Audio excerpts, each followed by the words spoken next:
Good afternoon, I'm Anthony Lugg with the Midday News. A special welcome if you're watching on onespotmedia.com. The government will set aside more than $300 million to provide students with tablets for online classes. Finance Minister Dr. Nigel Clark launched the Serve Jamaica digital device program in Parliament last evening. During his budget presentation earlier this year, Dr. Clark gave details about the Serve Jamaica program, which is a $60 billion program of social and economic initiatives. Dr. Clark says the digital device program is an important element of the initiative.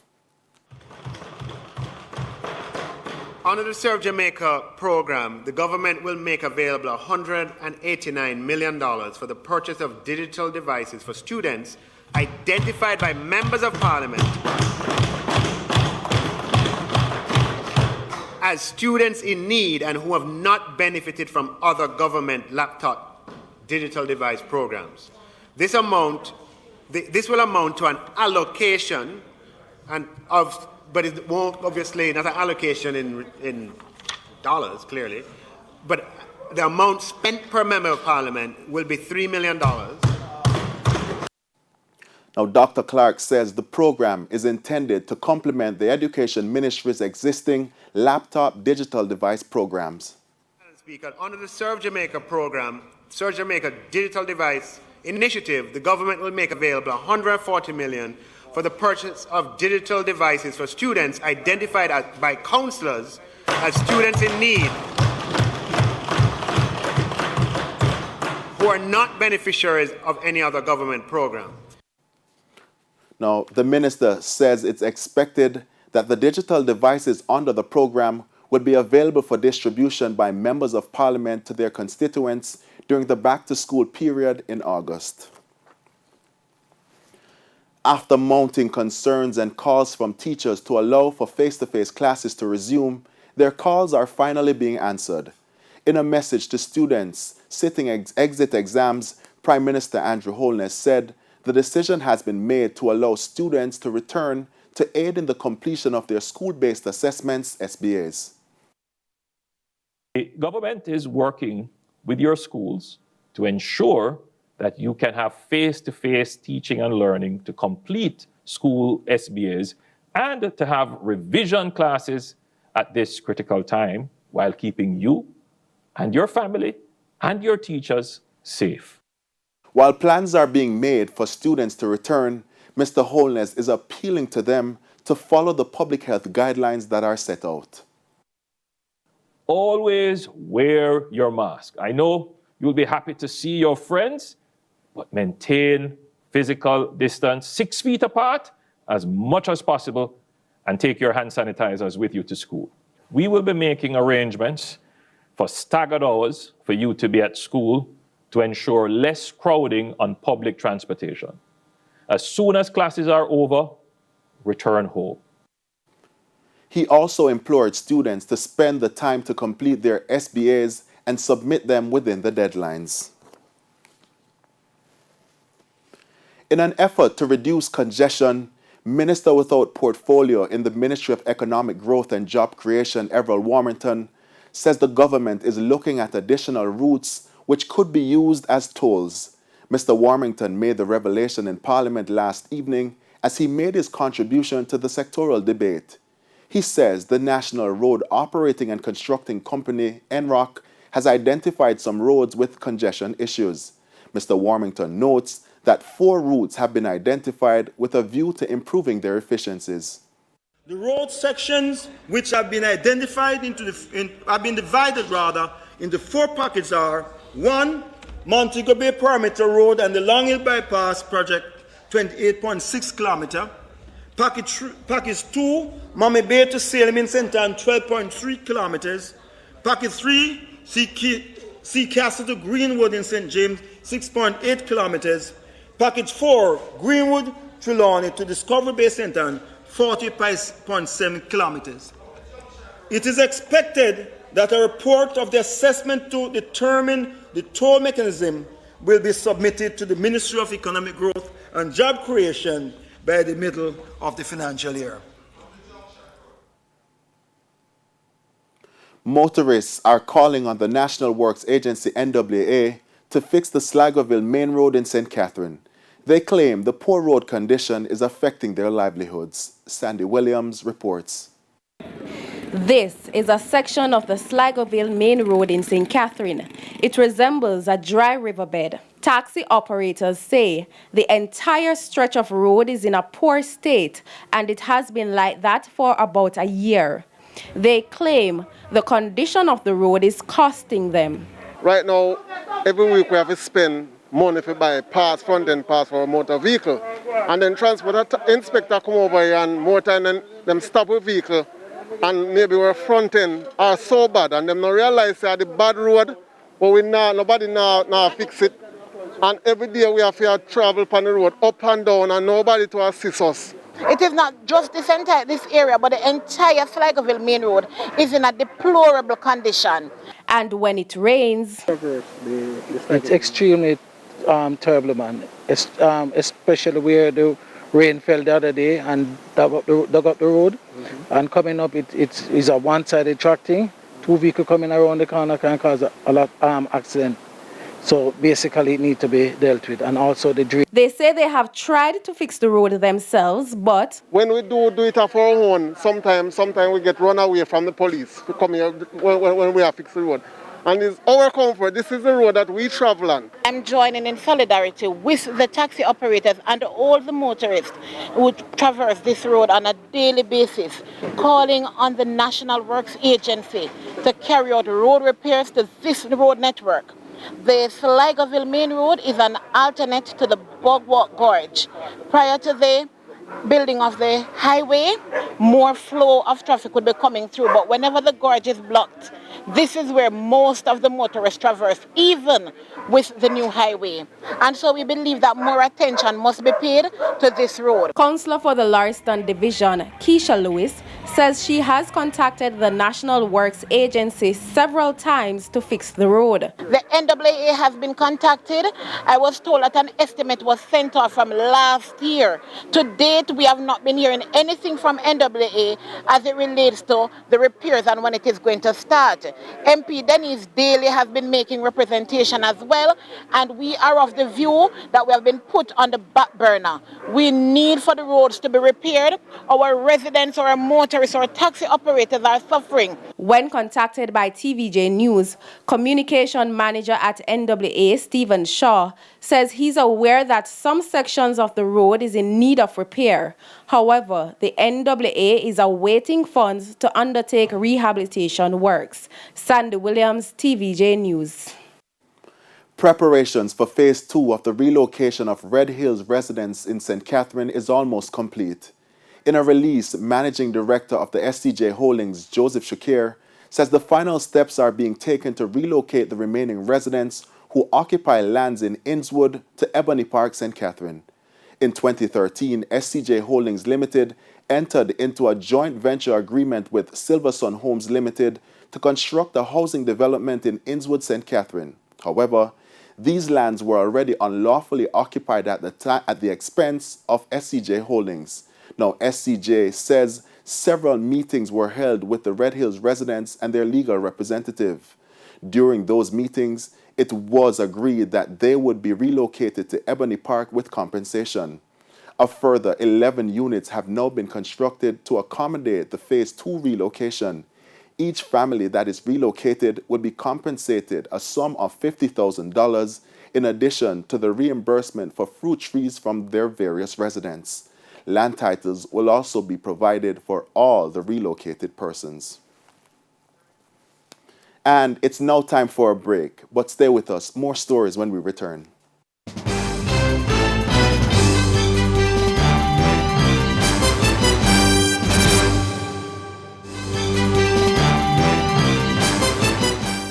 Welcome back, continuing the news. With a decrease in the number of COVID-19 cases in St. James, another challenge is being faced by health officials in the Western Parish. People no longer want to be vaccinated. Currently, over 4,000 active cases are in the parish.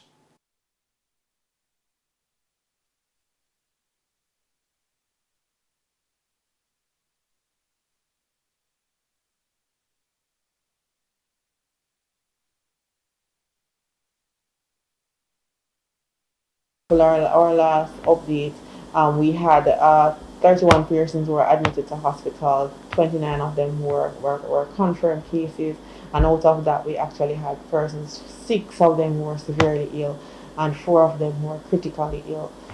So we may have the tendency now to say, well, the numbers are trending down, but certainly we cannot become complacent, because the fact of the matter is, even though the numbers are still going down, we still look at the fact that we have persons who are still critically ill and severely ill.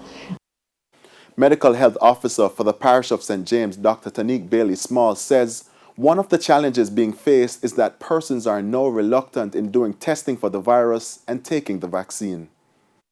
You have different severity in terms of presentation.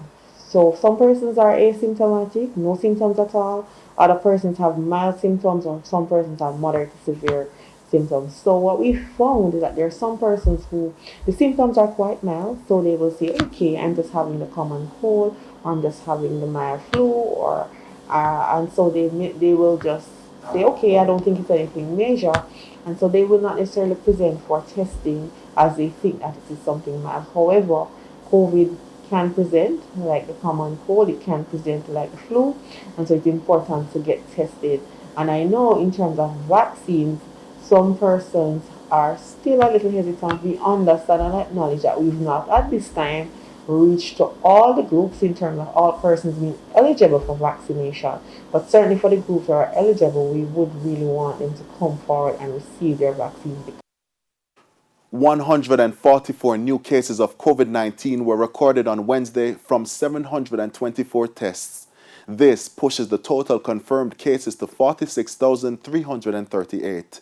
The positivity rate is now 18.7%. In the meantime, 4 deaths were recorded, bringing the death toll to 798. Their ages range from 63 to 95 years. They are 2 females from Kingston and St. Andrew, and 1 each from Clarendon and Manchester.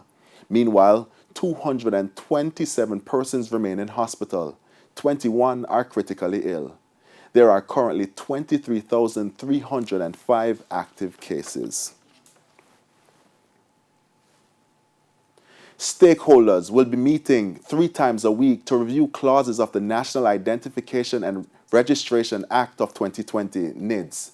Justice Minister Delroy Chuck, who chairs the Joint Select Committee on NIDS, made this proposal at the committee's Wednesday morning virtual meeting. 2 weeks. We meet from 8:30 to 10 o'clock, Tuesday, Wednesday, Thursday. Short meetings from 8:30 to 10, and hopefully we can go through a couple of the clauses each time. The committee's members accepted the proposal. They plan to cover various sections of the bill in another 10 virtual meetings.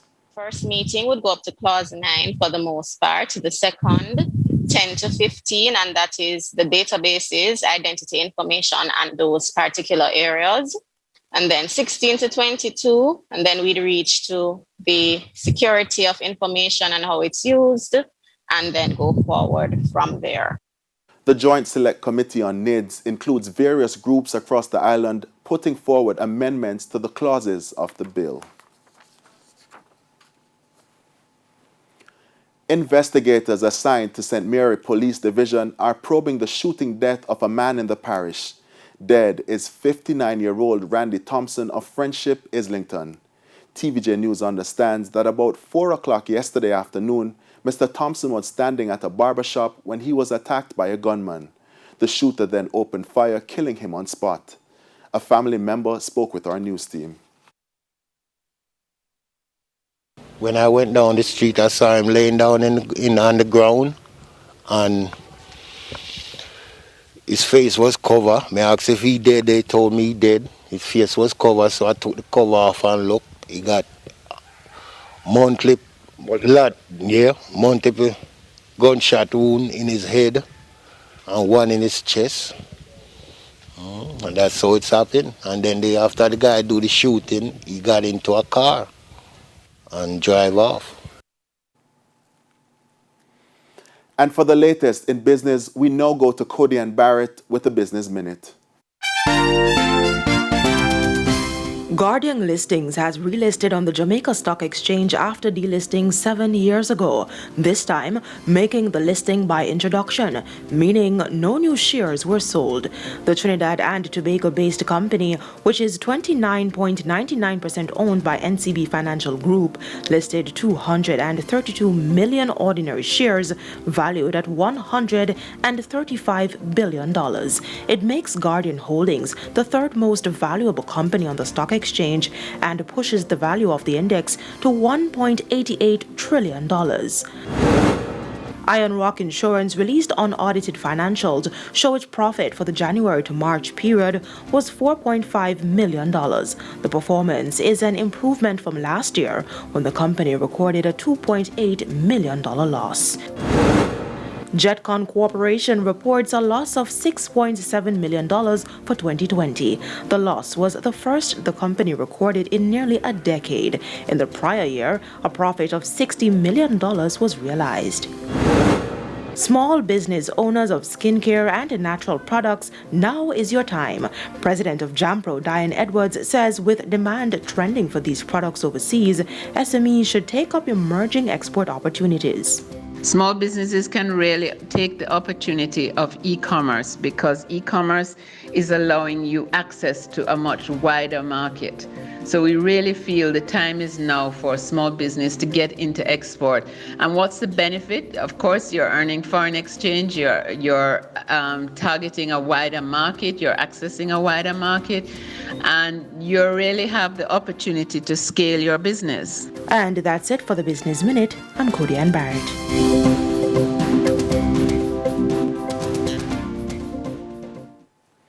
COVID-19 cases are skyrocketing in Nepal, thereby causing a similar situation like the one in neighboring India. More in this report. In a hospital in Nepal's city of Nepalgunj, wedged up against India, people are fighting for their lives.